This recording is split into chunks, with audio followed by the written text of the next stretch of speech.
Nuestra población, y es importante que se entienda que ninguna de las medidas que estamos tomando ni son medidas exageradas ni son medidas a destiempo, ¿verdad? Todos los ajustes que se hacen se miden y se evalúan, ¿verdad?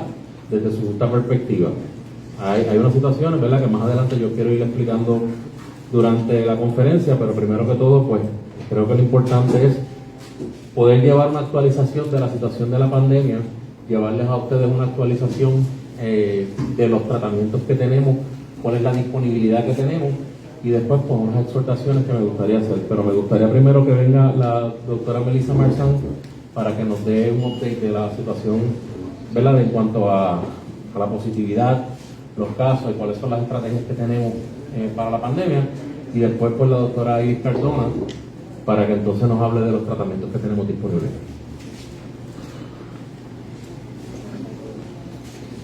Gracias, señor secretario. Muy buenas tardes a todos.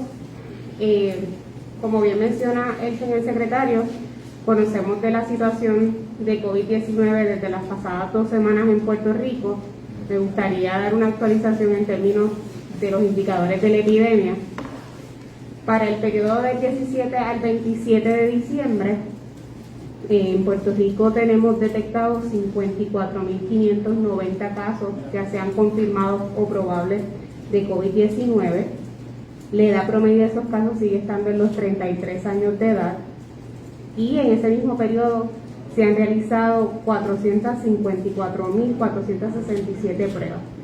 Así que ciertamente hemos tenido alta demanda de pruebas ante la alza sostenida de casos que estamos observando. Hay algunos nuevos récords dentro de esta última semana. El 22 de diciembre sigue siendo hasta el momento el día donde más pruebas se han realizado en Puerto Rico de COVID-19. Para ese día tenemos ya un poco más de 80.000 pruebas que se hicieron. Y el día de ayer es un nuevo récord también en términos de casos que hemos identificado, ya sean probables o confirmados. Hasta las 3 de la tarde esa actualización era de 11.135 casos, así que tenemos ya un día registrando más de 11.000 casos, y hemos visto, ¿verdad?, sostenida ese aumento de casos. En promedio estamos hablando que en Puerto Rico estamos viendo unos 6.500 casos, y la positividad nos coloca en el 23.6%. Todas estas nuevas cifras récord desde que comenzó la emergencia en Puerto Rico. Algo que me gusta destacar de cómo se ha comportado esas características entre las personas, ¿verdad?, entre los casos. Al 25 de diciembre, el análisis que hemos realizado los equipos para conocer cuál es el riesgo que tienen las personas dependiendo de su estatus de vacunación, una persona con sus dosis de refuerzos completadas, eso significa una persona que recibió la vacuna de Janssen y se colocó una vacuna refuerzo 2 meses después, o una persona que haya recibido sus 2 dosis de Pfizer o Moderna y luego de los 6 meses recibieron su dosis de refuerzo, y para ambos escenarios pasaron al menos 2 semanas. Esas personas tuvieron casi 6 veces menos riesgo de infección en comparación con el grupo de personas no vacunadas, y 3 veces menos riesgo en comparación con el grupo de personas de los totalmente vacunados con los no vacunados.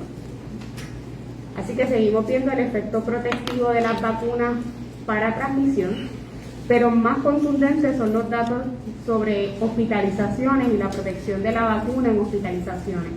Los datos evaluados hasta el 25 de diciembre, este pasado fin de semana, tenemos que las personas que tienen dosis de refuerzo y han pasado al menos 2 semanas después de su dosis de refuerzo, tienen 20 veces menos riesgo de ser hospitalizados en comparación con una persona no vacunada, y tienen 5 veces menos riesgo de ser hospitalizados en comparación con las personas no vacunadas.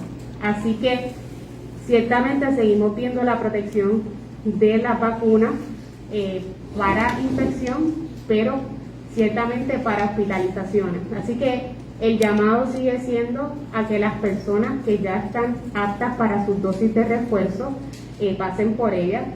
En términos generales, a nivel poblacional, ahora mismo tenemos cerca del 55% de la población, uno, o que no ha podido iniciar su itinerario de vacunación, su serie de vacunación, o dos, personas que ya están aptas para refuerzo. Así que, ciertamente, ante los datos preliminares que ya evalúa el Departamento de Salud en estas pasadas semanas, aquellas personas que tienen dosis de refuerzo tienen mejor protección tanto para el contagio como para las hospitalizaciones. Así que esos son los datos que tenemos en términos de los casos. También en términos de los síntomas más comunes que nos reportan las personas para este mismo periodo, los 5 síntomas más comunes son congestión nasal, es el primero, el que más se reporta, tos, dolor de cabeza, dolor de garganta o garganta reseca y cansancio. Esos son los 5 síntomas más comunes que las personas están reportando de tener. Así que ciertamente son síntomas que para aquellas personas vacunadas son más leves en comparación con personas no vacunadas.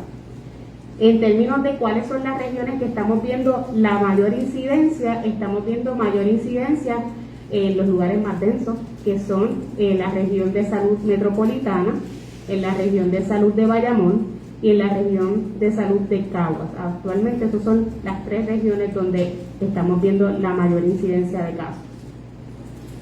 En términos de la vigilancia genómica, hemos estado recibiendo en los pasados días nuevas secuenciaciones y para el periodo del 12 al 25 de diciembre, el 9% de las secuencias que recibió el Departamento de Salud respondían a la variante, clasificaban bajo la variante Delta y el 91% para la variante de Omicron.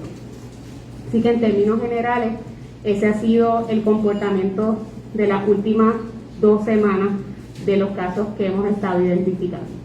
Así que voy a pasar entonces con la doctora Cardona para la actualización de asuntos de hospitales y tratamientos.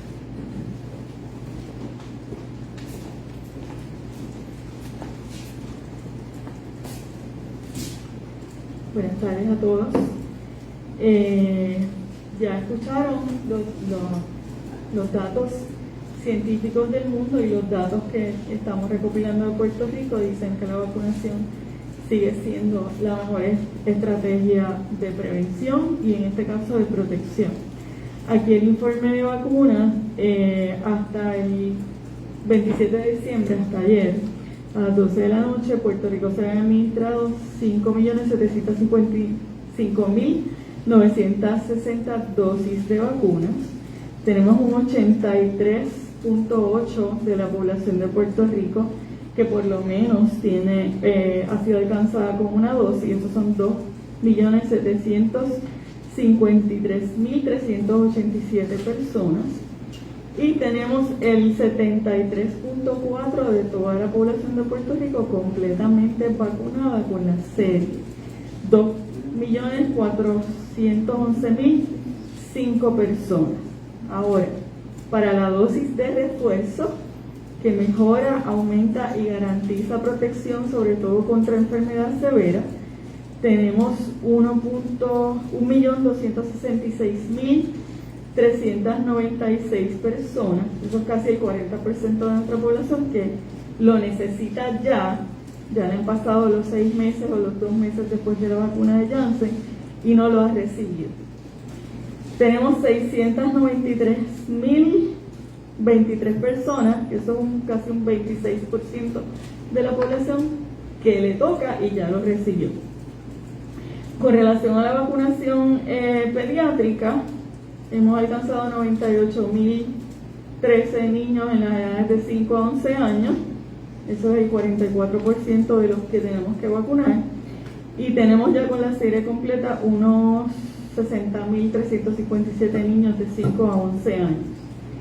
En los diferentes rangos o etapas de edad, Con la serie completa de vacunas, Puerto Rico tiene en todas las edades, a excepción de los niños, tienen más del 70% de la población de todas las edades con esa serie primaria.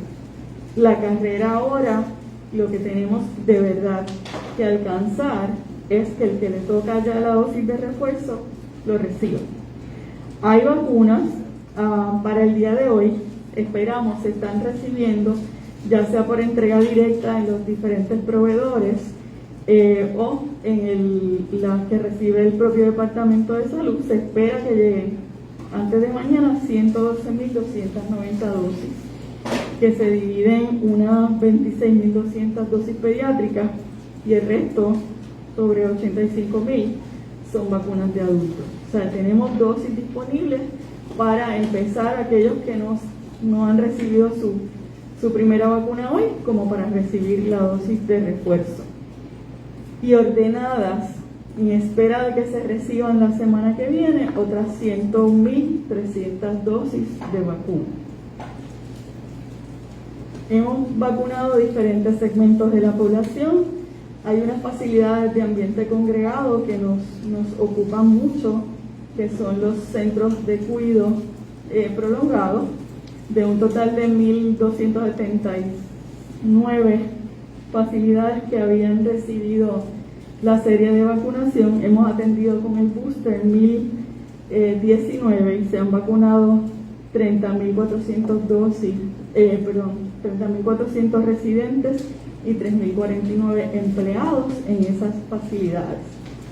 La noticia más nueva se refiere a tratamientos disponibles que no teníamos antes y hoy vamos a tener con relación a los anticuerpos de terapia, a los tratamientos de anticuerpos monoclonales.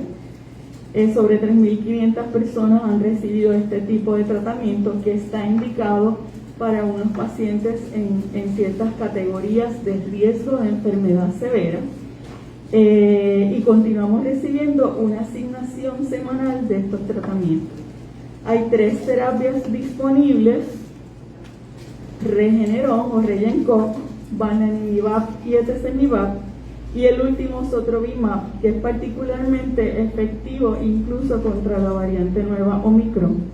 De esos esperamos que para el jueves 30 de septiembre llegue la nueva asignación de 360 tratamientos que se distribuyen en las diferentes facilidades que nos ayudan a dar el tratamiento.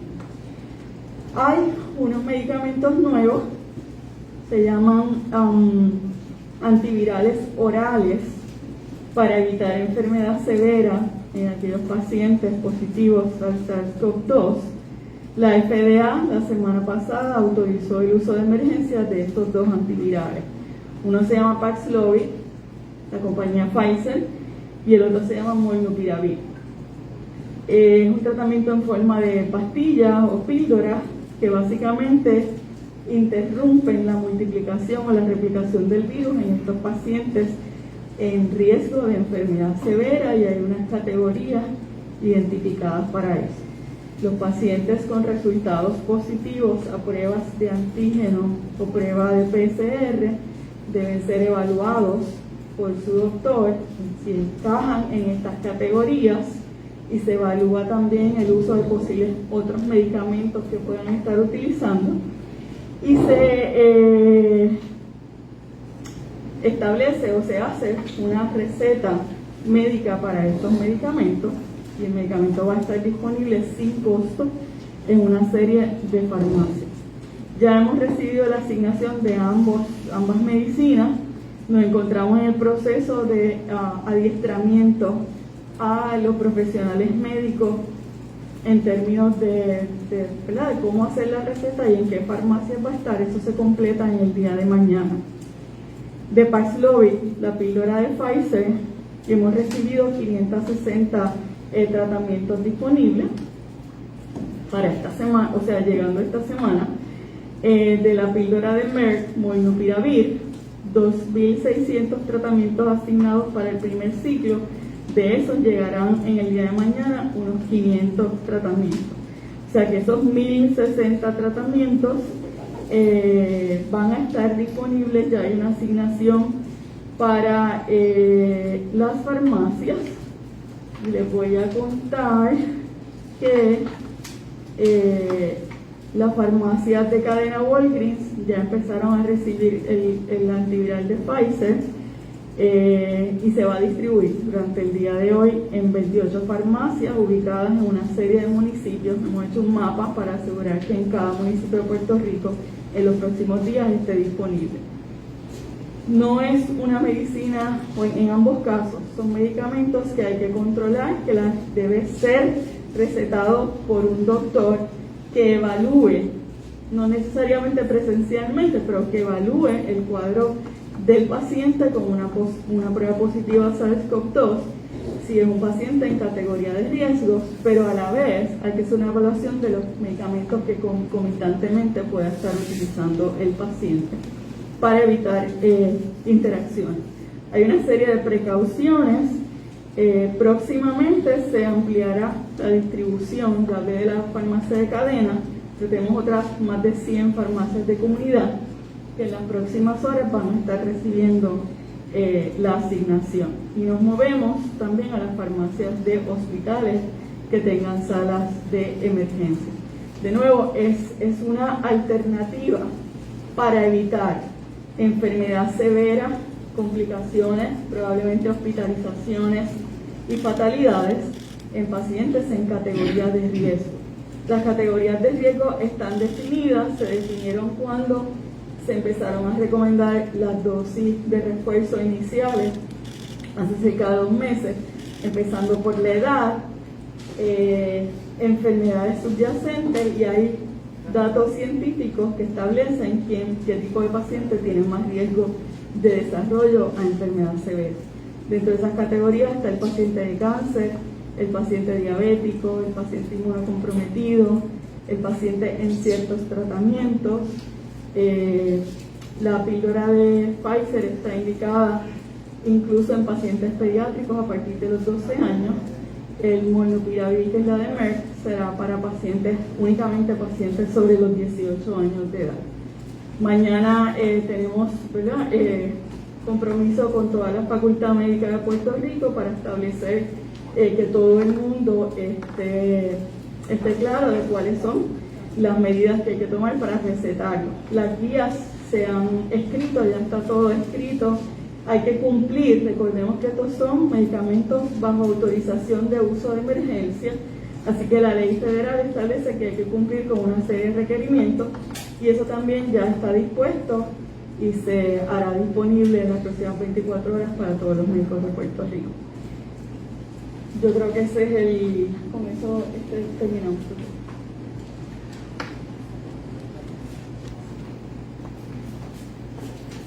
Una situación importante, ¿verdad?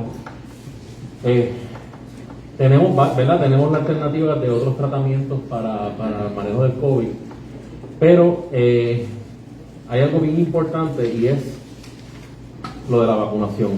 O sea, la vacunación nos ha dado durante todo el periodo de la pandemia, nos ha quedado más que demostrado, y vuelvo y repito, la data que nosotros tenemos en el Departamento de Salud, nosotros hacemos modelos con nuestra data específicamente. Todo lo que los ajustes que se puedan hacer dentro del proceso de la pandemia son medidos. En este momento, ¿verdad?, sabemos que los que tienen la dosis de refuerzo tienen 5.57 veces menos riesgo de infección que los que no la tienen. Las personas completamente vacunadas tuvieron 2.79 veces menos riesgo de infección por prueba molecular, y en hospitalizaciones, que es lo importante, que es el dato más contundente, 20.1 veces menos riesgo de contraer una hospitalización.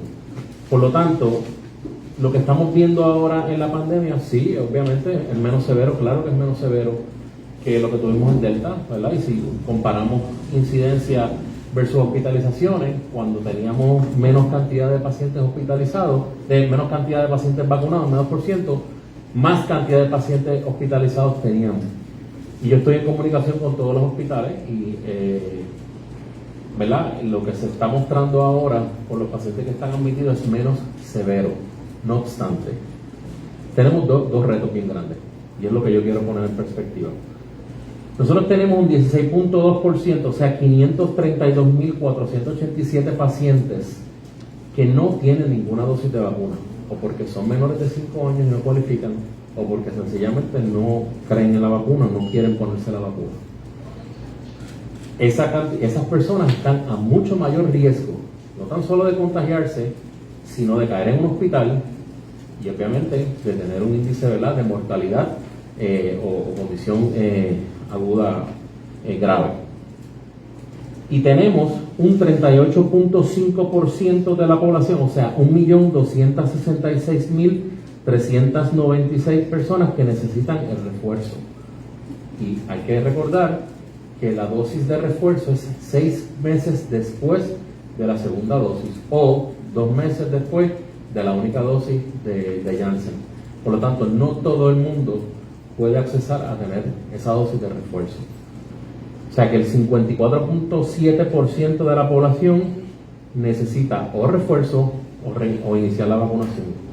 Y obviamente, a mayor incidencia de positividad que yo tenga, mayor probabilidad de que estos dos grupos de personas se contagien. Y si tenemos personas mayores de 65 años o personas que tienen enfermedad crónica, pues vamos a tener un problema serio.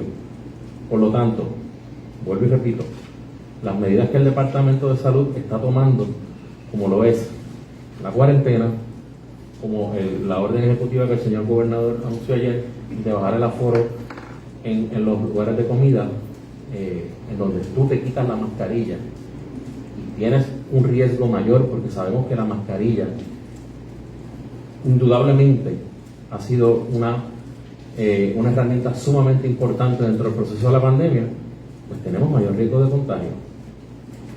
Y vuelvo y repito, en este momento las hospitalizaciones de ayer, en 2 días han aumentado considerablemente, y lo que nos preocupa es que hay muchos pacientes pediátricos dentro de esta estadística.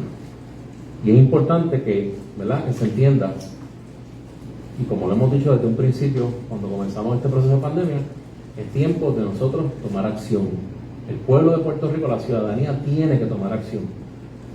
Y ya cuando yo digo acción, es, número 1, evitar las aglomeraciones. No es tiempo de aglomerarnos.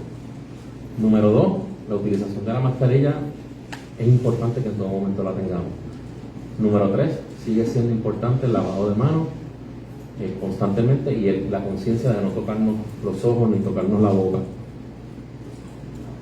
Lo otro que tenemos es una situación en cuanto a las pruebas. Usted no tiene que salir corriendo a realizarse una prueba, volvemos a lo mismo. Si yo salgo positivo y yo digo mañana estoy positivo, él lo más probable tenga que acudir, ¿verdad?, tenga que ir a aislarse, igual que la doctora Cardona, la doctora Marzán, el doctor Félix Rodríguez, pero ustedes no, porque nosotros mantenemos una distancia. El contacto se define. Menos de 6 pies de distancia, más de 15 minutos en contacto directo con la persona. Si usted no tuvo ese contacto, no hay razón alguna por la cual usted tenga que venir corriendo a realizarse una prueba. Nosotros vamos a estar publicando varias guías en nuestras páginas, tanto para los patronos como para todo el mundo, porque veo que hay muchas dudas en cuanto a esto. Y esto lo que hace es que hemos visto, ¿verdad?, y una gran cantidad de personas que acuden a hacerse las pruebas sin necesidad. Y es importante que se entienda que necesitamos poder tener el acceso para nuestros pacientes que sí tienen sintomatología o que tienen alguna condición crónica o que realmente estuvieron expuestos. Por lo tanto, es algo que tenemos que tomar como conciencia también. Como la doctora Cardona dice, estamos trabajando con la distribución de estos nuevos medicamentos, pero otra cosa importante también es que dentro de los anticuerpos monoclonales que tenemos, el Sotrovimab, esos nombres son difíciles, Sotrovimab es el que ha demostrado mayor eficacia contra esta nueva variante. Y es importante, ¿verdad?, que solamente nosotros en Puerto Rico tenemos menos de 450 tratamientos de esto, ¿verdad?, porque esto viene llegando semanal. Por eso es que todas las medidas que se toman en el Departamento de Salud son medidas que son pensadas, primero que todo, estamos en una época complicada, ¿verdad? Cuando digo una época complicada es que siempre, históricamente, las hospitalizaciones por otras consideraciones médicas aumentan.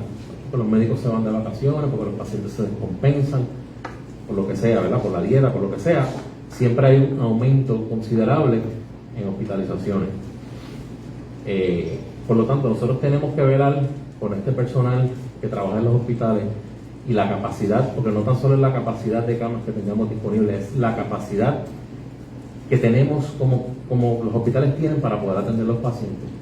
¿Y cómo entonces pueden segregar los hospitales para atender pacientes de COVID? Porque también tienen que recordar que los pacientes de COVID tienen que estar aislados completamente del resto de la población, ¿verdad? Para mantener un balance de los servicios, la prestación de servicios de salud.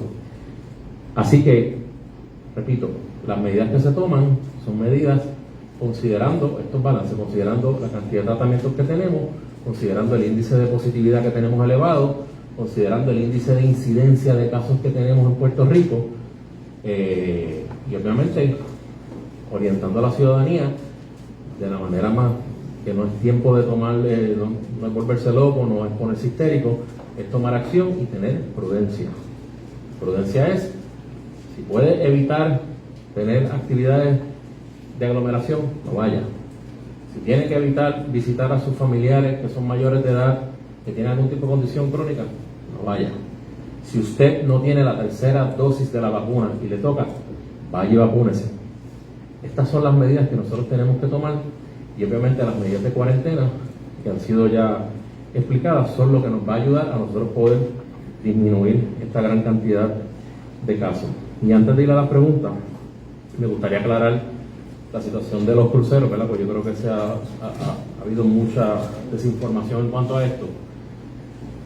De hecho, hoy tuvimos una reunión con los cruceros que se establecen como base en Puerto Rico, y todos los cruceros que se establecen como base en Puerto Rico acogieron nuestra recomendación. En el día de ayer, lo que hubo fue una reunión en donde nosotros exponíamos el siguiente punto. Hay un acuerdo contractual que se tiene, que se hizo con el CDC, hasta eso dura hasta el 15 de enero, en donde se le avisaba a los cruceros con 7 días de anticipación cuáles eran las medidas de cambio que tenía Puerto Rico para que vinieran visitantes. Se le dio esa extensión. Lo otro que se le pidió al crucero, a la línea específicamente Royal Caribbean, era que si tenían pacientes pasajeros con 3 dosis de vacunación, no había ningún problema.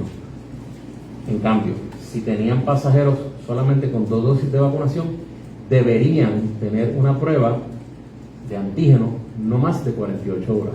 Y ellos no accedieron a esa específica disposición de la prueba de antígeno. Y ellos decidieron, de manera voluntaria, no entrar a Puerto Rico. Y yo he oído diferentes argumentos de que los cruceros son seguros, sí, tienen su sistema de rastreo perfecto, no tengo ningún problema. El detalle es el siguiente: ante una situación en donde tenemos más de 21%, 22% de positividad en Puerto Rico, tenemos una incidencia de casos de más de 1,000 casos por cada 100,000, tenemos un sistema de salud que todos conocemos y no es un secreto, que es un sistema de salud que es frágil en cuanto a personal y en cuanto a capacidad, y tenemos un acceso a tratamientos para específicos monoclonales que ayudan a estos pacientes crónicos que tienen algún tipo de condición o que son mayores de 50 años. Tenemos un número N pequeño, y también, si han visto la prensa internacional, saben que en Estados Unidos están hablando de que pudieran escasear. Por consiguiente, yo creo que era prudente nosotros poder garantizar que la entrada a Puerto Rico de estos cruceros fuera una entrada segura. Y bajo ese escenario nosotros planteamos esos puntos. Si ellos no accedieron, pues, ¿verdad?, sus consideraciones tendrán. Nada, solamente quería aclarar esa parte de los cruceros. Los cruceros, vuelvo y repito, los homeports, que son los que se quedan aquí, ellos no tienen ningún tipo de problema en acoger esa disposición. Así que van a seguir viniendo, ¿verdad?, una vez en semana. Los que paran y se van ese mismo día, pues no quisieron acoger específicamente una línea de cruceros nada más. Así que nada, cualquier pregunta que tengan, pues estamos aquí para contestarles. Compañeros, comenzamos las preguntas con Foro Noticioso. Secretario, tengo una duda. Sí.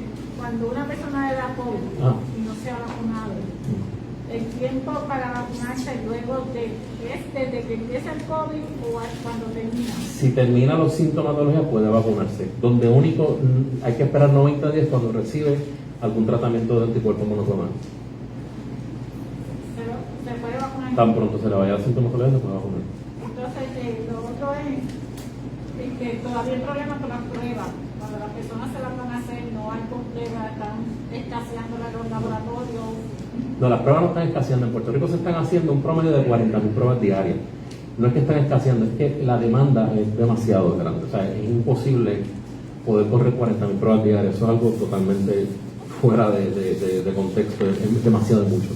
Y obviamente los periodos pueden tardar. Si, ¿verdad? Aquí frente al Departamento de Salud, lo vimos el sábado, teníamos 3.000 pruebas disponibles, pues hubo que esperar y manejar 3.000 pruebas es bastante difícil, pero no significa que han escaseado. Hay acceso a pruebas, las pruebas de casera, ¿verdad? Y eso fue tan pronto se hizo el anuncio de que la prueba casera pues estaban, mucha gente decidió comprarla por montones y pues lamentablemente pues sí se acabaron. Pero hay acceso a pruebas, nosotros tenemos pruebas. Lo que estamos es que tenemos una gran demanda y lo que estamos exhortando a la ciudadanía es precisamente a que tengan prudencia a la hora de realizarse la prueba. No hay forma, si yo estuve expuesto al COVID hoy, mañana la prueba que me va a salir negativa no significa absolutamente nada. 5 días después, lo más probable es que yo desarrolle COVID si yo estuve cerca a la exposición de menos de 15 minutos. Digo, más de 15 minutos por menos de 6 pies. Si yo estoy en una oficina como esta y el doctor Rivera está allá atrás y él le da COVID, yo no tengo por qué salir corriendo haciendo una prueba. Solamente es la exposición, es la persona que tenga el contacto directo con esa persona. Y estamos teniendo una gran cantidad de pacientes que a veces van hasta todos los días a hacerse pruebas, porque pues tienen esta percepción de que estuvieron expuestos porque no tienen la definición de exposición clara y se realizan pruebas hasta que les salga positivo, no sé, y eso pues es una mala utilización de las pruebas. Entonces, con la enmienda que le hizo el gobernador a los negocios de la orden ejecutiva, los inspectores de salud van a estar nosotros vamos a estar, igual que la policía, siempre vamos a estar pendientes, ¿verdad?, que se cumpla con el aforo y se cumpla la orden ejecutiva. Correcto. Pero eso es suficiente. Bueno, siempre, ¿verdad? Es difícil poder, ¿verdad? Pero nosotros hacemos lo que más podemos y siempre lo hemos hecho hasta ahora. Hasta ahora la respuesta ha sido positiva. Vamos a ver qué pasa ahora. Continuamos con vocero. Secretario, varias preguntas. En cuanto a las reglas del CDC, quiero tener claro cuál es la postura de la agencia en este momento, por qué no implementarlas y si vislumbran entonces, posterior a que baje la tasa de positividad, pues entonces ponerlas en vigor. Mira, nosotros tenemos, vuelvo y repito, nosotros todos los cambios que hacemos los hacemos basados en nuestra propia data. Por consiguiente, nosotros estamos evaluando todo. O sea, esto no es que yo diga, ay, no, vamos, no lo hagamos. O sea, no es que yo quiera hacer unas cosas así que diga el CDC y otras no. Lo que sucede es que nosotros tenemos data de nosotros, del departamento empírica, que dice y especifica que al 5.º día todavía el paciente puede ser contagioso. No obstante, no así al 7.º día. Nosotros estamos evaluando todas las alternativas, incluso, y lo voy a decir, que bueno que me hace esa pregunta para aclarar. Dentro de la cuarentena por contacto, que es la definición de que yo estuve más de 15 minutos a menos de 6 pies de distancia con una persona que dio positivo, nosotros hemos establecido unas exclusiones. Y dirán, pero ¿por qué? No. Hay unas exclusiones por la sencilla razón de que no podemos afectar esas industrias. La industria de alimentación no la podemos afectar, porque si nosotros vamos a tener problemas nosotros. La industria de la salud, dígase enfermeros, médicos, todo el personal que trabaja en un hospital, en una oficina médica, todo ese personal de la industria de la salud está exento de esa cuarentena por contacto. Lo que son las farmacéuticas, lo que son las industrias hoteleras, lo que son la seguridad, policía, bomberos, emergencias médicas. Obviamente, otro que me falta, toda aquella persona que tenga la tercera dosis de la vacuna no tiene que hacer cuarentena por contacto. y si me falta algún otro, pues lo vamos a publicar. Lo importante es que se cambió esa cuarentena por contacto por una vigilancia más, ¿cómo se llama? Más de cerca para evaluar sintomatología, y si esa persona le da comienza con unos síntomas, definitivamente se retira.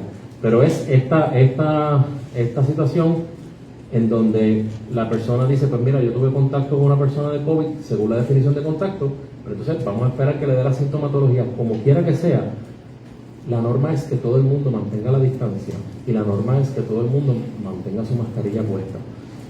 En los hospitales se ha dicho que las mascarillas que se van a utilizar debería ser la N95, ¿verdad? Que dura más y protegen mucho más, ¿verdad? Porque quizás el contacto con un paciente, ¿verdad? A veces uno tiene que tener ese contacto más íntimo, menos de 6 pies. Por lo tanto es importante, ¿verdad?, que se entienda. Le vamos a dar una guía a todos para que la puedan transmitir a la ciudadanía de una manera adecuada, para que se entienda que eso es lo que estamos haciendo, para no afectar específicamente esas industrias que ya yo les mencioné.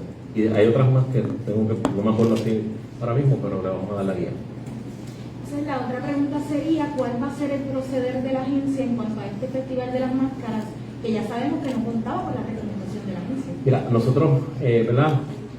Vuelvo y repito, nosotros no tenemos la potestad legal para prohibir absolutamente nada. Nosotros simplemente damos una recomendación. Esta actividad pues fue hecha al aire libre, fue hecha en una vía pública. Ciertamente pues sí estaba la policía, sí había personal del Departamento de Salud viendo que ¿verdad?, que no se saliera de control, como quitarse la mascarilla o hacer otro tipo de cosas. Pero es complicado. La exhortación de nosotros en todo momento fue a que no se hiciera esta actividad. Igual que cualquier otra actividad que conlleve aglomeración de personas en donde no se tenga el control, sea al aire libre, sea donde sea, no se deben llevar a cabo. Esa ha sido nuestra recomendación en todo momento. Hay gente que la toma, hay gente que no la toma, pero más allá de que quizás tuviesen la prueba, ¿verdad?, que fue uno de los argumentos que ellos tenían, como quieran, no estamos garantizando que ninguna persona de ese festival salga, ¿verdad?, contagiado. Así que volvemos a lo mismo. La exhortación de nosotros es esa. De ahí en adelante, pues cada persona tiene que asumir su responsabilidad. Después de mi turno nos escribieron aquí que le preguntaran que si la prueba de saliva era confiable.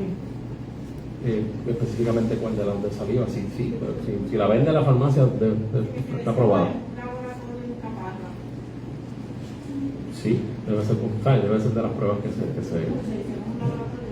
Sí, no, por eso, pero como no sé cuál específicamente, pero sí debe ser, un laboratorio debe ser confiable. Continuamos con Cybernews. Saludos, secretario. Le pregunto, dado el hecho de que el Departamento de Salud en la Unidad de Investigaciones ha hecho operativos en negocios y etcétera, inclusive los ha cerrado y los ha multado, pues mucha gente se pregunta, pues entonces, ¿por qué había entonces una doble vara con el concierto de Virgilio Dávila, que ya se sabía la hora que era, el día que era, y nadie de salud fue para él ni siquiera para decirle que apagaran las luces, que apagaran la tarima, que esto estaba prohibido, y no fue ni a multarle? Mira, hay que ver cuál es lo que dice la orden ejecutiva, ¿verdad? En los momentos en que nosotros cerrábamos un negocio, la orden ejecutiva que había vigente era que cerraban a cierta hora. Por ejemplo, si te dice cierra a las 12, pues nosotros tenemos la potestad de poder seguir esa orden ejecutiva. En el caso de la actividad que hubo en el residencial Virgilio Dávila, no es cierto que el Departamento de Salud no supiera. El Departamento de Salud se le informó a última hora que esa actividad no iba a llevarse a cabo. Sin embargo, después que esa actividad no se iba a llevar a cabo. ¿Quién informó eso? No sé el nombre de la persona, pero los que estaban a cargo de la actividad. Había informado que la actividad no se iba a llevar a cabo tanto a la policía como a nuestra oficina de seguridad. Y sin embargo la actividad se llevó a cabo. Por eso es que en el día de hoy nosotros, ¿verdad?, la oficina del Departamento de Salud junto a la policía, investigaciones, estaban viendo a ver porque, qué pasó que después que ellos habían dicho que no se iba a llevar a cabo, se llevó a cabo. Número uno. Número dos, nada, nosotros, si yo no me entero, o sea, si el Departamento de Salud, cuando digo yo, no me entero al momento, no puedo hacer absolutamente nada. Nosotros partimos de la premisa que esa actividad no se iba a llevar a cabo.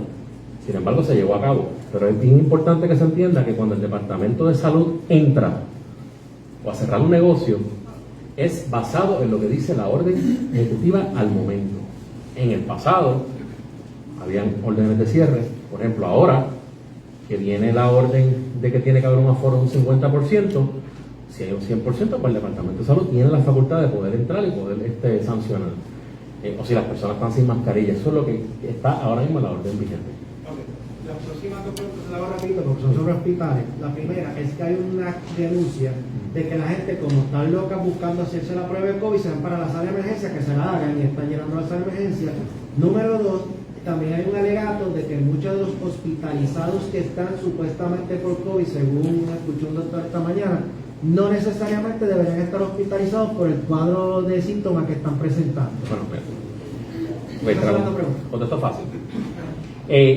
Toda persona que vaya a buscar servicios de sala de emergencia, pues tiene que tener algún tipo de síntomas. Obviamente no, ¿verdad? El médico lo cuantifica, lo valora, y si él entiende que dentro de su cuadro clínico que presenta en esa sala de emergencia necesita realizarse una prueba, pues se le realiza la prueba.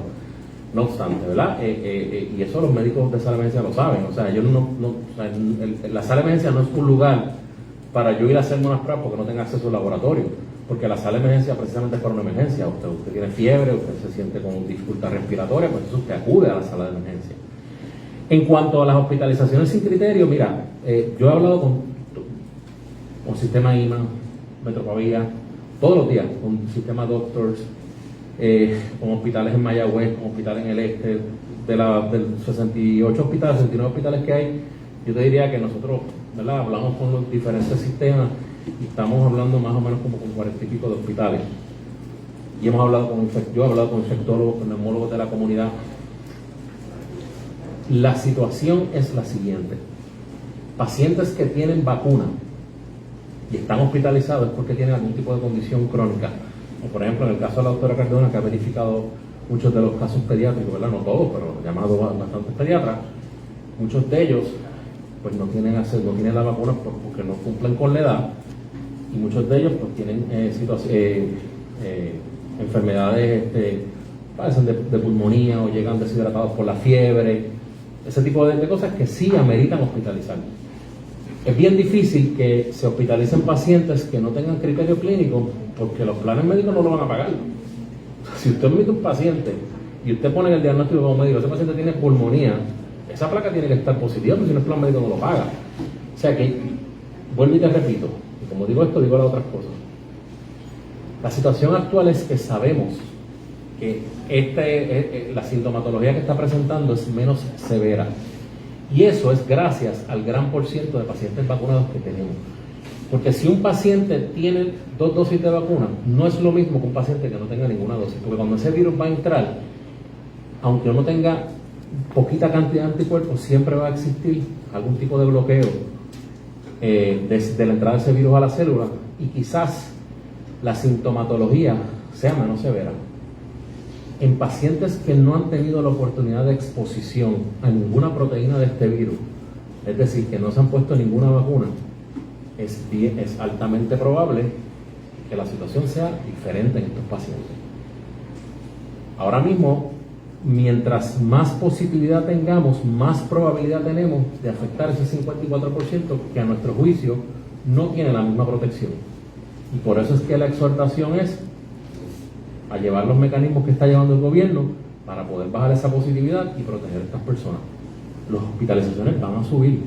Yo no he dicho que no vayan a subir, van a aumentar. Lo que estamos viendo es que el paciente tiene menos estadía dentro del hospital y que menos el porciento de probabilidad de que tenga un intensivo. Pero vuelvo y te repito, como te digo una cosa, te digo otra, porque lo que yo dije aquí la semana pasada no es lo mismo que estoy diciendo ahora. Cada día que pasa de la pandemia, cada semana que pasa, esto cambia. Esto es nuevo para todo, esto es nuevo para el mundo. O sea, Puerto Rico, nosotros no somos los únicos que estamos pasando por esto, es el mundo entero. Por lo tanto, nosotros vamos a ir ajustando nuestros modelos de predicción y nuestras recomendaciones al pueblo de Puerto Rico basadas en la data que nosotros tenemos. Continuamos con Tele 11. Buenas tardes. Quisiera retomar brevemente un punto que usted mencionó en varias instancias, y es los casos pediátricos. Es que aparentemente en Estados Unidos todo apunta a que la variante Omicron ha encontrado un nuevo nicho, específicamente en casos pediátricos, viendo ese aumento la pasada semana de 35% en hospitalizaciones. ¿Cuáles son los datos que se están registrando en Puerto Rico en en esa población y si hay algún tipo de estrategia para minimizar estas hospitalizaciones en los casos pediátricos. Pues me gustaría que la doctora Cardona, como pediatra, explicara esa parte. Eso lo estamos vigilando desde hace más de un año. Ese micrófono, por favor. Sí, eso lo hemos estado vigilando por todo el año.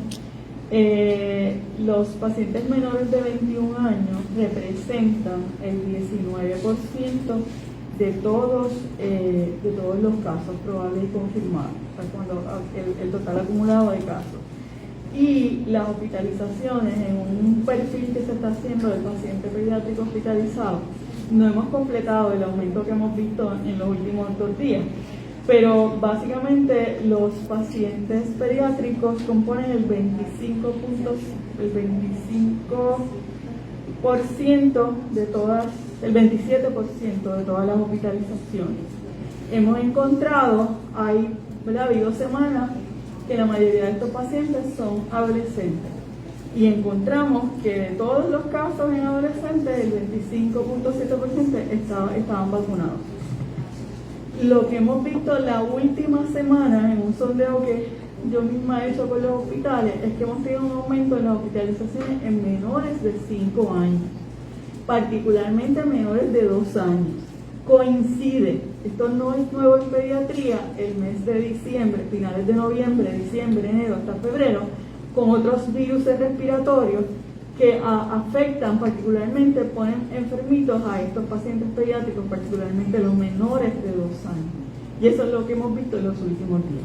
Tenemos pacientes que han dado positivo a COVID, pero también tienen infección con influenza. Tenemos pacientes que han entrado al hospital con un diagnóstico inicial de bronquiolitis causada por el virus respiratorio sincitial. Eso es común en pediatría en los primeros 5 años, pero además tienen COVID.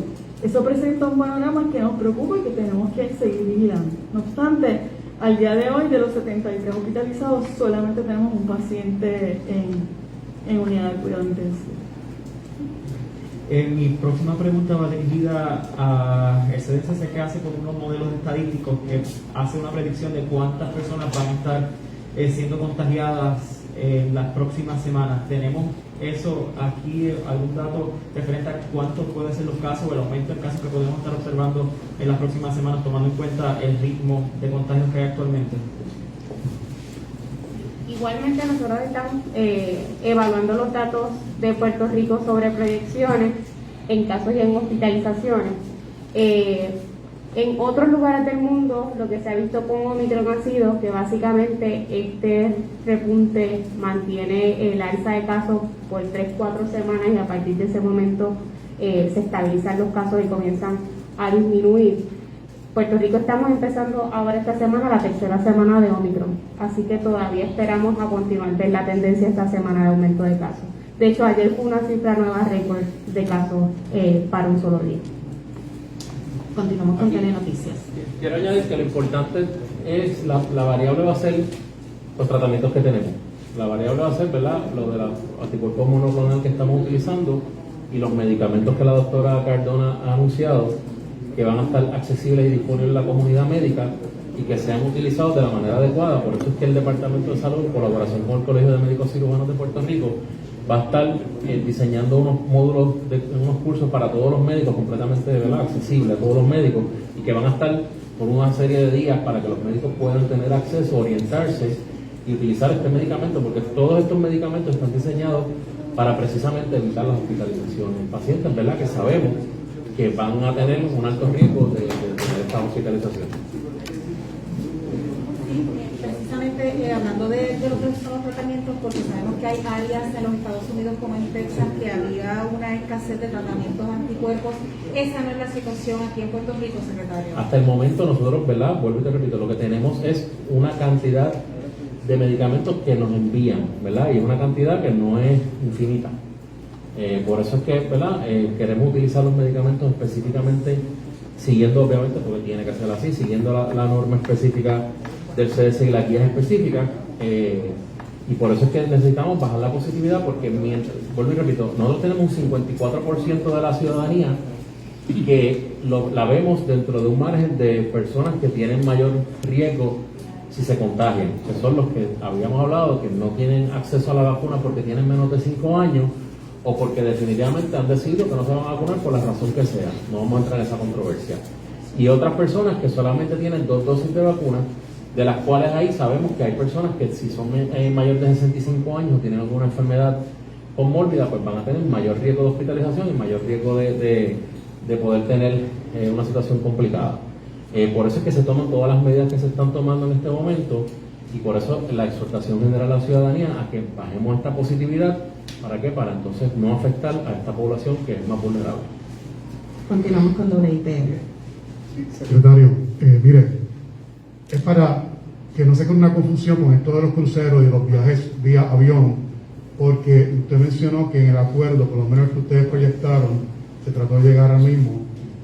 Mencionó 2 aspectos, uno que los pasajeros con 3 dosis de vacunación, pues no había problema con ellos, podían entonces bajarse, ¿no? Sí, eso, ok. En el día de ayer nosotros tuvimos una conversación, tanto la doctora Marzán, otros epidemiólogos con el grupo de los cruceros, en donde estuvo Turismo y Puerto, y nosotros llegamos a esos acuerdos, ¿verdad? Posteriores a la circular que quizás se había emitido en el principio, pero si te fijas en esa circular que se emitió al principio, se decía que teníamos la oportunidad de sentarnos sobre la mesa el equipo médico de ellos con el equipo de nosotros y poder llegar a un acuerdo. Esos fueron los acuerdos posteriores que se llegaron con ellos. Obviamente ellos entendían, ¿verdad?, que el requerimiento de la prueba por 48 horas era un momento oneroso para ellos y decidieron con una, ¿verdad?, valga la redundancia, una decisión de ellos, pues no venir, pero simplemente la misma línea de crucero en el día de hoy se sentó con nosotros para los onboard y llegamos al acuerdo y están todos tranquilos. Ahí está claro, aparte de los amigos que nos expresan y donde no quisiera que hubiese una confusión, es aquellos que viajan a nivel doméstico y tienen las 3 dosis y regresan a Puerto Rico. En ese caso, ¿cómo aplicar? Mira, en ese caso, ok, es un poquito complicado. Por eso es que yo creo que crea dudas. Al momento, lo que está pidiendo el CDC para viajar en aviones específicamente es que tienes que tener una prueba, ¿verdad? Acuérdate que esos son los requerimientos federales, estos son los requerimientos acá que nosotros tenemos. Cuando el pasajero viene a Puerto Rico a tomar un crucero, pues ese pasajero viene con su prueba y porque tiene que pasar por el avión y llegar al crucero. Y en ese momento se montará con su prueba. 7 días posteriores, para desembarcar en Puerto Rico, tienen que tener en específico las 3 dosis de vacuna o la prueba por 48 horas de la prueba de antígeno. Si se va a montar en un avión, depende de lo que le pide el Estado, ¿verdad? Porque cada Estado está pidiendo diferentes, ¿verdad?, de acuerdo a la situación específica. Y nosotros en Puerto Rico siempre hemos querido ser mucho más restrictivos, porque cada situación es diferente, cada Estado, cada territorio tiene una situación diferente. Nosotros tenemos una situación de isla, tenemos un sistema hospitalario que es complicado. Por lo tanto, esa es la protección que nosotros tenemos que dar, y por eso a veces dicen, pero si es que el CDC dice esto, claro, pero el CDC lo dice como una guía específica, porque no es lo mismo vivir en Florida, que si te da algo y se llenan los hospitales, tú agarras un carro y sigues por ahí para arriba. Nosotros no, nosotros tenemos una situación de isla, y por eso es que siempre pudiera haber discrepancia en una guía del CDC que nosotros entendemos por nuestra data específica que no nos funcionaría a nosotros, pero la analizamos. Nosotros estamos analizando esto y lo estamos analizando en el contexto de evaluar cada caso positivo y ver si en efecto después de los 5 días, o sea, de 0 a 5, ese paciente no contagia, y ese paciente al día 15 hasta el día 6º, 7º todavía pudiera contagiar. Por eso es que queremos ser un poquito más restrictivos en cuanto a eso.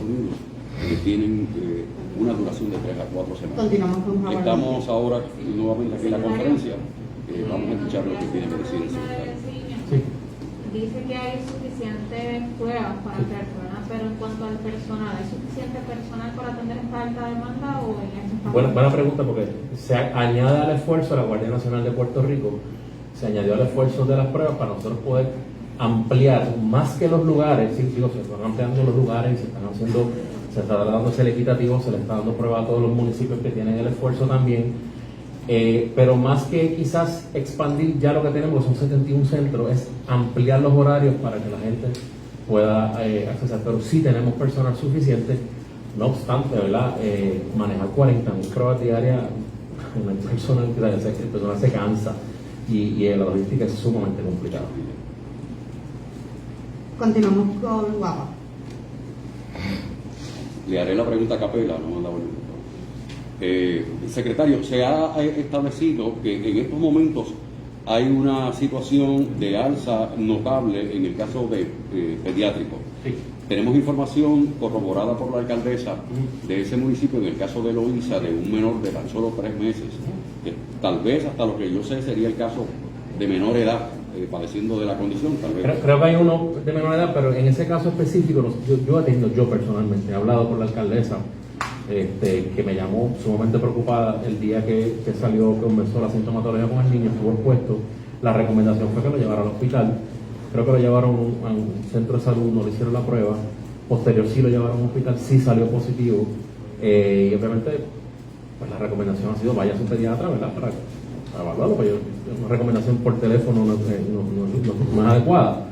Pero sí, ¿verdad? Yo me he comunicado hasta el día de ayer por la tarde con la alcaldesa, me dice que el niño está muy bien, que le ha bajado la fiebre, que está comiendo bien, que se le ha aliviado la tos y que está en cuidado, ¿verdad? Cuidado médico. Mire, usted habló y es una realidad de que hay muchas personas, y ayer hubo una queja de un médico en el sentido que van repetidamente a la semana a hacerse las pruebas de COVID-19, especialmente las antígenos.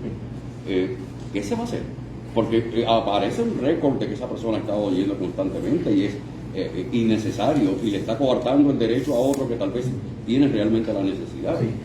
Mira, qué bueno que haces esa pregunta, es complicado, es complicado nosotros poder poner a nuestro personal, ¿verdad?, que quiere hacer la prueba lo más rápido posible, que tiene que subir la data lo más rápido posible, que tenemos que tener ese resultado lo más rápido posible para que nuestros epidemiólogos puedan establecer los modelos y poderle proyectar a la ciudadanía específicamente cuál es la positividad de ese día. O sea, es un reto bastante grande con la gran cantidad de pruebas que tenemos.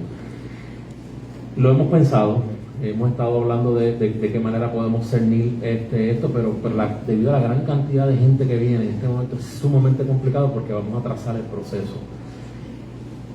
Por eso es que, ¿verdad?, es importante tener estas conferencias de prensa, por eso es que es importante que ustedes los medios nos ayuden, porque quizás estas personas que se hacen la prueba varias veces porque tienen ansiedad, porque no, ¿verdad?, porque no han oído, ¿verdad?, cuál es el criterio específico para realizarse la prueba.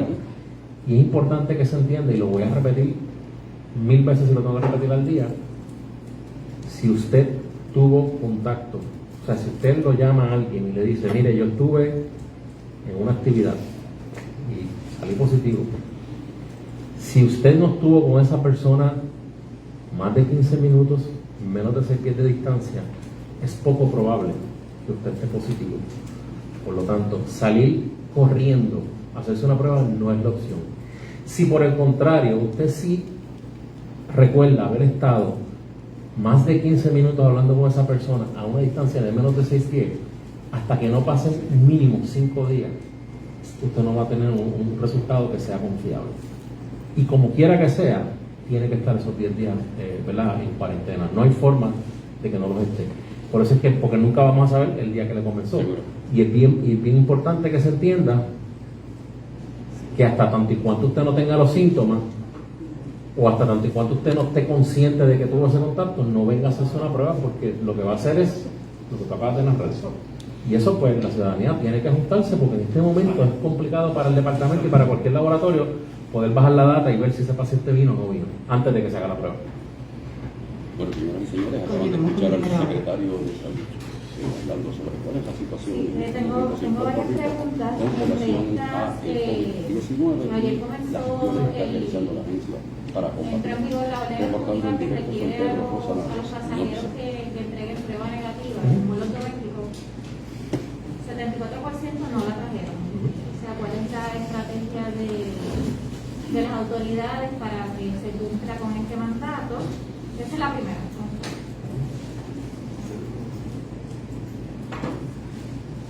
Ok, mira, ningún sistema que nosotros podamos poner va a ser perfecto, ¿verdad? Es como, y voy a hacer una analogía, ¿verdad? A lo mejor suena un poco tonta, pero una analogía para que la gente quizás pueda entender. Yo no tengo un policía en cada semáforo viendo quién pasa la luz roja o no, pues es imposible. No obstante, si esta persona que no trae la prueba, cuando termina el Travel Declaration Form, a lo último certifica que en 48 horas esa persona va a entregar la prueba. Y también dice que va a estar en un periodo de cuarentena hasta que entregue esa prueba. Como en el pasado ha sucedido, si el Departamento de Salud o la Policía de Puerto Rico, por alguna razón u otra, interviene con esta persona, o nos damos cuenta de que esta persona no cumple con la cuarentena, o sencillamente aleatoriamente buscamos en el bioportal y vamos y buscamos a estas personas, pues se expone a unas penas que establece el TDF.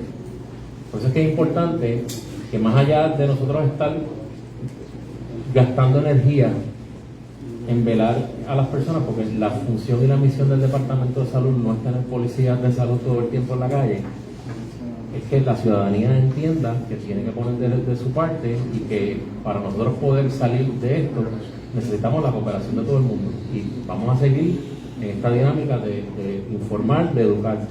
Ahora, si hay unos mecanismos para poder hacer valer esa orden, y esos mecanismos pues se están evaluando como siempre, como hemos hecho en el pasado.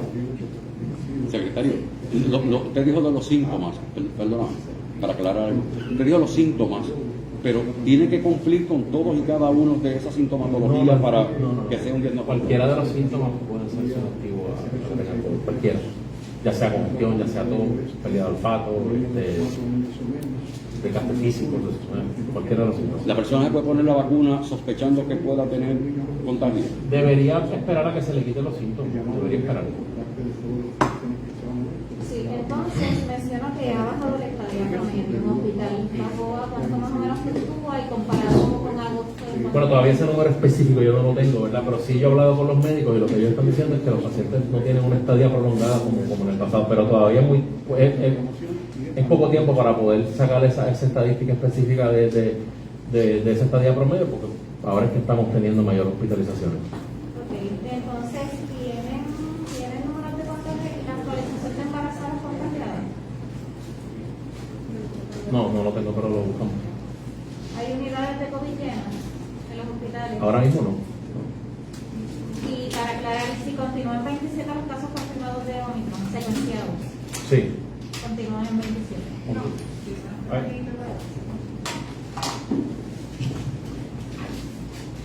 Una breve actualización, porque hemos estado recibiendo básicamente todos los días secuenciaciones nuevas. Para esta semana tenemos un total de 60 nuevas que llegaron de Omicron, 35 de Delta, y comprenden del periodo del 12 al 25 de diciembre, que fue la toma de muestra. Así que en total tenemos 64 secuencias confirmadas para Omicron. De casos probables, lo que estamos haciendo a través de los laboratorios Centinela, ya de estos últimos 2 días, incluyendo hoy, los laboratorios nos informan que sus resultados probables están entre el 95 y a veces la placa completa es probable Omicron.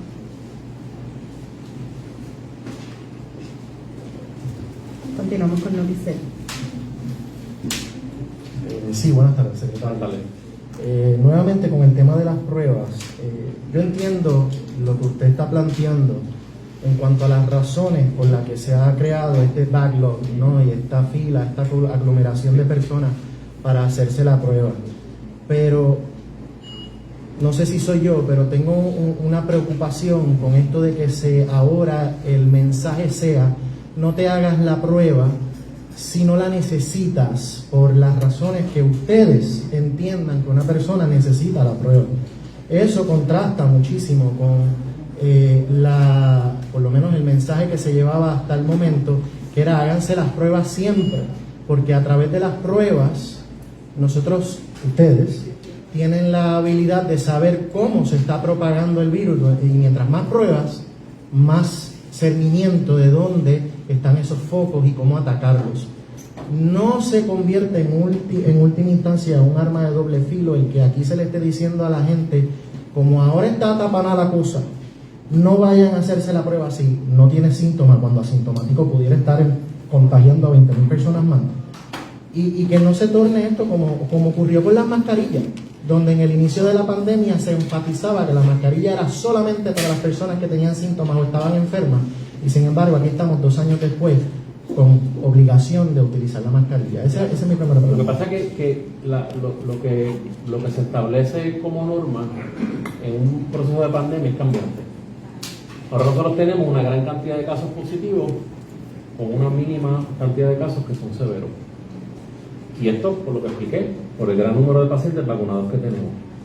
En este momento, cuando nosotros estamos haciendo 40.000 pruebas diarias, cuando el proceso de rastreo se va a dilatar, y nosotros sabemos que la gran inmensa mayoría de los casos no tienen severidad, es importante poder estratificar y poder sacar los pacientes que sí pudieran complicarse para nosotros poder saber.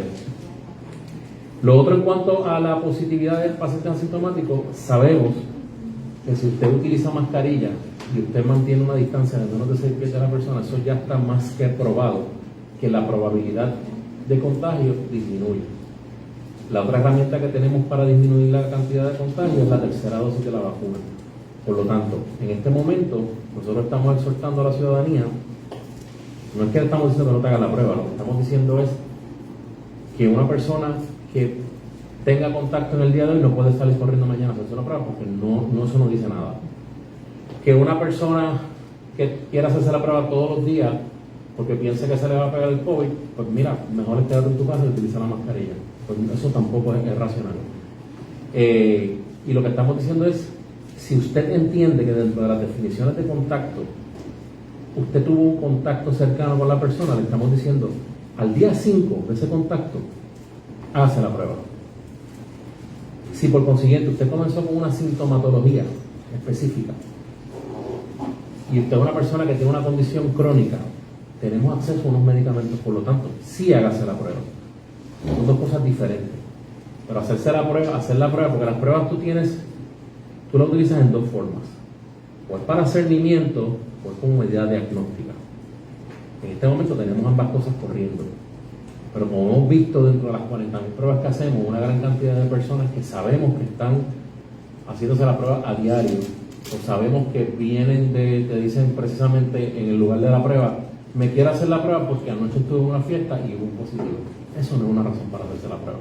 ¿Ven? Esa es la diferencia. Entiendo. Y quería preguntarle, ¿no debe ser en última instancia motivación o la misión del Departamento de Salud hacer posible que sean 20, sean 40.000, sean 100.000 pruebas en un día, tengan ustedes la capacidad de poder hacerlo? Porque yo no sé si soy yo, pero no me puedo divorciar del sentimiento de que a mayor prueba, mayores herramientas tienen ustedes para poder combatir la pandemia de manera específica y puntualizada de dónde están esos contagios. Porque si usted no sabe quién tiene por más sintomático, por más que sigan esas reglas, si usted no sabe quién tiene y quién no tiene, no estamos logrando nada en esta lucha. Es difícil, porque hacer 100.000 pruebas diarias es imposible para cualquier persona. Sin duda, y eso es un número sin duda exagerado. Pero estamos como en 40.000 pruebas diarias es sumamente complicado. Pero se están haciendo, no se deben, en vez de decirle a las personas, hey, vamos a cogerlo suave, se están haciendo las quizás pruebas, dar más recursos para que se puedan hacer 40.000 de manera normal hasta que dure esa ola. Se están haciendo y se están utilizando todos los recursos, pero el personal se cansa. Y tenemos que exhortar a la ciudadanía a una buena utilización de los recursos en cuanto a las pruebas, porque vuelvo y te repito, o sea, ahora mismo la recomendación del Departamento de Salud es manténgase alejado del COVID, manténgase alejado. Usted sabe cómo mantenerse alejado del COVID, porque sabemos que hay una alta positividad en Puerto Rico y la persona que se arriesga a ir a una actividad porque entienda que esa actividad hay que hacerla todos los años, o porque entienda que es importante para su vida, pues tiene un riesgo. Entonces, dentro de ese riesgo calculado, que ya está más que probado porque llevamos 2 años en una pandemia, existen unas indicaciones específicas para realizarse la prueba. Lo que no podemos pretender es que todo el mundo mal utilice las pruebas, ¿verdad? Y ya ese riesgo calculado se sabe que es, si usted está más de 15 minutos, menos de 6, si usted no estuvo en eso, pues mire, no. Si usted se mantuvo, por el contrario, usted tuvo que ir al supermercado, usted se mantuvo con su mascarilla, usted se lavó las manos, usted no se tocó los ojos, pues también el riesgo es bien improbable. O sea, y ese es el mensaje que el Departamento de Salud quiere llevar. No es que no hagamos pruebas, porque sí, o sea, tenemos que hacer las pruebas, pero la muestra representativa de lo que tenemos, podemos saber que una gran cantidad de pacientes están positivos y podemos predecir que una mayor cantidad puede estar positivo, porque esto es 4 veces más contagioso. Pero también podemos predecir que las personas que tienen las 2 dosis de vacuna están de una manera protegida y la que tenga la tercera dosis está todavía más protegido. Y ese es el mensaje que nosotros estamos llevando. Muy bien. Y por último, quería preguntarle, según los datos que ha dado la epidemióloga, por lo menos 1 de cada 4 hospitalizaciones son menores de edad. Dentro de esa gama de 1 de cada 4, el 75% son no vacunados, jóvenes adolescentes, como explicó la dama.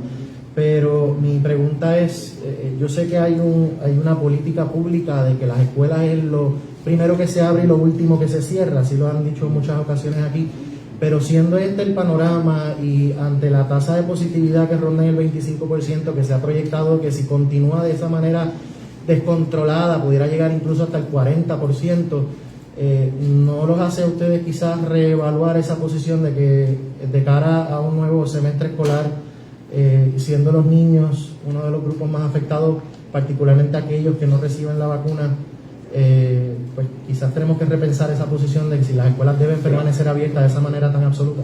Y gracias, secretario. En cuanto a las escuelas, volvemos a la misma, la posición es la misma. Las escuelas es lo último que se va a sacar. O sea, antes de cerrar una escuela hay 20 cosas más por hacer. Por eso estamos, desde que comenzamos este proceso de pandemia, porque precisamente los niños están de vacaciones, diciéndole a la ciudadanía, tienen que poner de la parte, todo el mundo tenemos que poner de nuestra parte, todo el mundo. Y qué bueno que trae esa premisa, porque mientras se siga priorizando actividades, eventos de familia, son para mí importantes, y yo no piense quizás en eso que tú acabas de decir, entonces ahí es donde entra el egoísmo de uno, y volvemos a lo mismo. ¿Por qué no nos ponemos la tercera dosis? ¿Por qué no utilizamos la mascarilla? ¿Por qué no evitamos aglomeraciones? Y así nosotros como pueblo podemos establecer la escuela como prioridad. Yo no te puedo, o sea, ahora mismo nosotros estamos haciendo todo lo posible y vamos a buscar la manera extremadamente posible de que las escuelas abran, de que existan clases presenciales, y buscaremos la manera de seguridad posible para que eso pueda hacerse realidad. Y nosotros en este momento, vuelvo y te repito, todos los días es un nuevo día en la pandemia. Y nosotros apostamos a que vamos a abrir las escuelas, a que las vamos a abrir de una manera segura, y apostamos a que la gran e inmensa mayoría de los niños, que esa es otra de las situaciones también que tienen que entender los padres, todo aquel que tenga 5 años más debería estar vacunado ya. Nosotros seguimos en esa cantalera y en ese esfuerzo precisamente para hacer de las escuelas un lugar seguro, porque volvemos a lo mismo, no podemos sacrificar la educación presencial a los niños por todo lo que está pasando, no deberíamos. Gracias. Seguimos con CNE. Esta pregunta es directamente a la doctora Erika Cardona, porque estamos hablando de hospitalizaciones pediátricas, pero estamos olvidando unos datos. Por favor, el Departamento de Salud Federal, en unión con el Centro para el Control y Prevención de Enfermedades, publicó hace menos de 2 días que Puerto Rico está en una de las regiones de mayor aumento en hospitalizaciones pediátricas. Ellos mencionan la región de Puerto Rico con un alza de 173,5%. Y la pregunta mía diría, o sea, estamos ante una emergencia en cuanto a ese sector, porque se ha aumentado considerablemente desde que comenzó el Omicron y esta hospitalización. O sea, es una emergencia toda esa cantidad de niños que tienen recluidos en hospitales. Es un asunto que hay que atender. Los meses de noviembre, diciembre y enero, las hospitalizaciones en pediatría hacen pico siempre, por influenza y por otras infecciones respiratorias virales. El COVID-19 con la llegada de Omicron complica ese panorama. Hay una población que no puede ser vacunada, los menores de 5 años. La manera de manejar esto es que hacer un escudo y que el entorno de esa familia sí le diga que sí a la vacunación. Los pacientes de 5 a 11 años empezó la vacunación hace apenas menos de 2 meses. Hemos avanzado, es un proceso que tenemos que seguir y completar. Es un asunto que hay que atender, pero fíjate, de las hospitalizaciones que tenemos, sobre 70, tenemos un caso en unidad intensiva. Ciertamente, tanto los padres como los médicos que atendemos a esta población somos mucho más cautelosos y muchas veces las indicaciones de hospitalización para un niño no necesariamente son las mismas que un adulto. Y probablemente eso explica el aumento dramático. Lo vamos a seguir vigilando y daremos la información según aparezca. Gracias. Gracias, compañera. Hemos concluido la conferencia. Gracias. Gracias, secretario.